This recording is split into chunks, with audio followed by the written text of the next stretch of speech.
Have you been trying to figure out which makes more sense, renting or buying? Well, today we're going to talk about both of those ideas and also why it's important right now to do one or the other. So make sure you stay tuned all the way to the end. Hi, I'm Rhonda with Comey & Shepherd Realtors, and on this channel, we discuss buying, selling, and living in Cincinnati.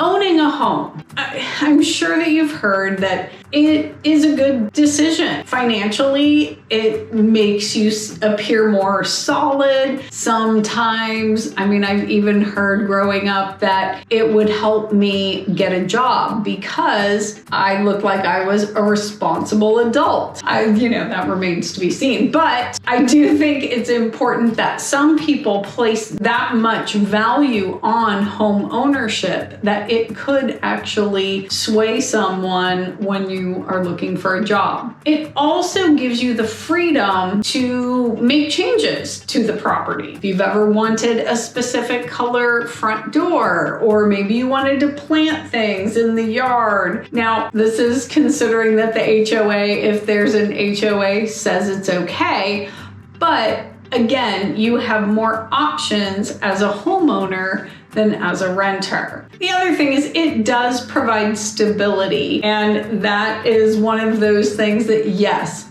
employers look for.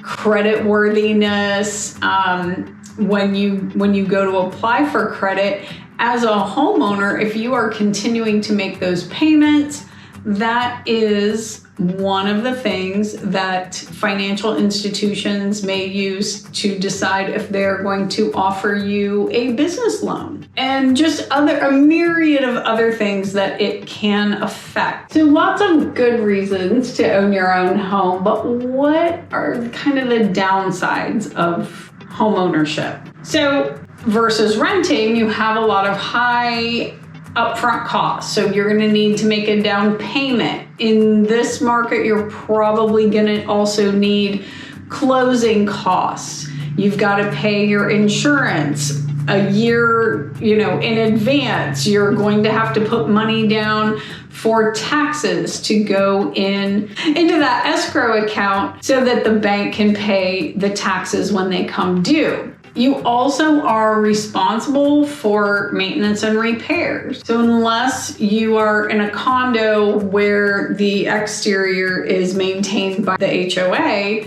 you are probably going to have to, look at replacing roof, maintaining the gutters, and, anything else going on the outside. So if you're someone who really hates lawn work, yard work, and you don't have a lot of extra cash to hire someone, you may want to consider living in a condo or lifestyle type community.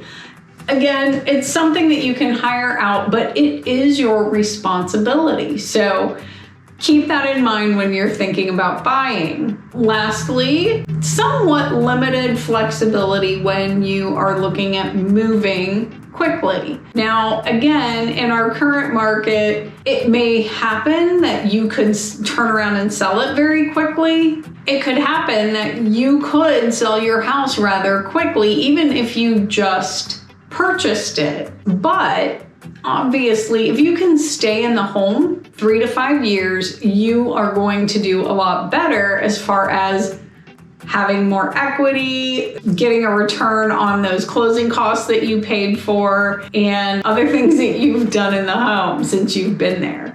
All right, but the pros of renting, greater flexibility to move without selling, maybe. We'll talk about that in the cons section. Lower upfront costs and no responsibility for maintenance unless you're renting a house, in which case you're still going to probably be responsible for that lawn care and yard work and making sure that the exterior of the house doesn't have issues. So that means you're going to need to stay in touch with the landlord and make sure they know of any issues that are happening at the house. If you're renting an apartment, it's a little bit easier because usually it's a building.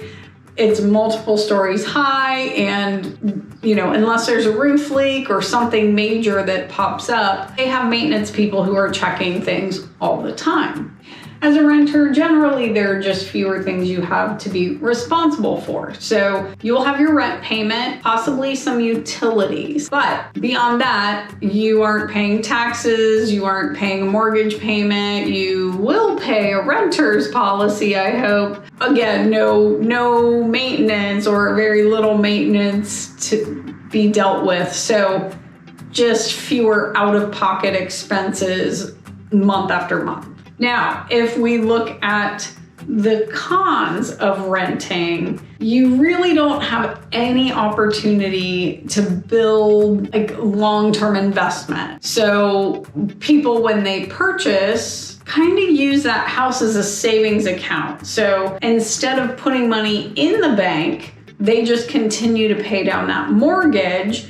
So then when they sell the house, they've got all of this equity built up that they can then take and put on the next house. When you're renting, it's kind of like just lighting your money on fire. It's not even invested, any of the money that you have paid toward rent. You also have zero control over how often the rent is raised, the terms of the lease, or very few options. So we talked about maybe it's a little harder to have flexibility when moving if you own a house, but in a lease agreement, you could be stuck there for a year or have to pay sometimes all the way to the end of the term. Again, read everything before you sign it. Lastly, most landlords do not want you to paint or do upgrades, or if you do, they're not going to give you a reduction in rent for it. They're just going to say, hey, thanks so much for painting the walls or replacing the floor. So you will get nothing back for that if you make those types of upgrades, adjustments, changes. So after weighing out kind of the pros and the cons, we would love to hear what you think.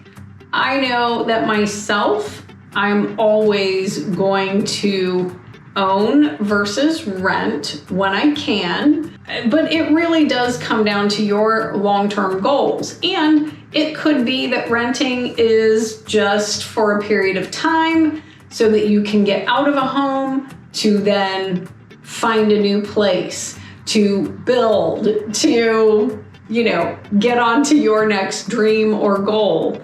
So it's not all bad. I just want everyone to kind of take stock and understand what it means to rent versus own. If you have questions, please feel free to comment below or reach out so that we can help you find where you belong here in Cincinnati.